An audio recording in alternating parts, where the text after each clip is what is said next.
एक छोटे से पहाड़ी गांव में अर्जुन नाम का एक लड़का रहता था। उसका सपना था कि वह गांव के पीछे खड़े विशाल और दुर्गम नीलकमल पर्वत की चोटी पर चढ़े। यह पर्वत उसकी आंखों में एक चुनौती और एक लक्ष्य दोनों था।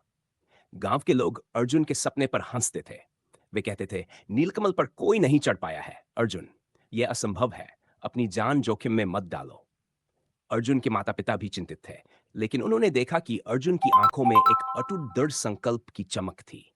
एक दिन अर्जुन ने अपनी यात्रा शुरू करने का फैसला किया। उसके पास केवल एक साधारण रस्सी, कुछ सूखे मेवे और अपनी मां की दी हुई एक छोटी सी प्रार्थना पुस्तक थी। शुरुआत में राह आसान थी, लेकिन जैसे जैसे वह ऊपर चढ़ा, रास्ता मुश्किल होता गया। खड़ी ढलानें, फिसलती चट्टानें और घना कोहरा उसे बार बार पीछे हटने पर मजबूर कर रहे थे। एक जगह ऐसी आई जहां उसका पैर फिसला और वह लगभग गिर ही गया। भय से उसका शरीर कांप उठा। उस समय गांव वालों के हंसी वाले शब्द उसके कानों में गूंजे, यह असंभव है। लेकिन फिर उसे अपनी मां की मुस्कान और अपने बचपन का सपना याद आया। उसने अपनी मुट्ठी भींची और खुद से कहा, असंभव केवल एक राय है, तथ्य नहीं। उसने अपनी यात्रा जारी रखी। उसने रुक रुक कर छोटे छोटे लक्ष्य बनाए। बस अगली चट्टान तक, बस इस मोड़ तक। उसने अपनी पूरी ऊर्जा और ध्यान वर्तमान क्षण में लगाया।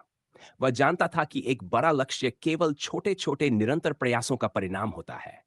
कई दिनों के संघर्ष और अथक परिश्रम के बाद वह दिन आ गया। कोहरे की चादर हटी और अर्जुन ने खुद को नीलकमल पर्वत की चोटी पर पाया।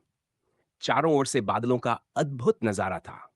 वह नीचे झुका और उसने उस ठंडी चट्टान को छुआ जो कभी एक अभेद्य बाधा लगती थी। उसने महसूस किया कि असली विजय पर्वत को जीतने में नहीं थी, बल्कि अपने अंदर के डर और संदेह को जीतने में थी। जब अर्जुन वापस गांव लौटा, तो लोग अब उस पर हंस नहीं रहे थे। वे विस्मय और सम्मान से भरे हुए थे। अर्जुन ने उन्हें एक महत्वपूर्ण सबक सिखाया।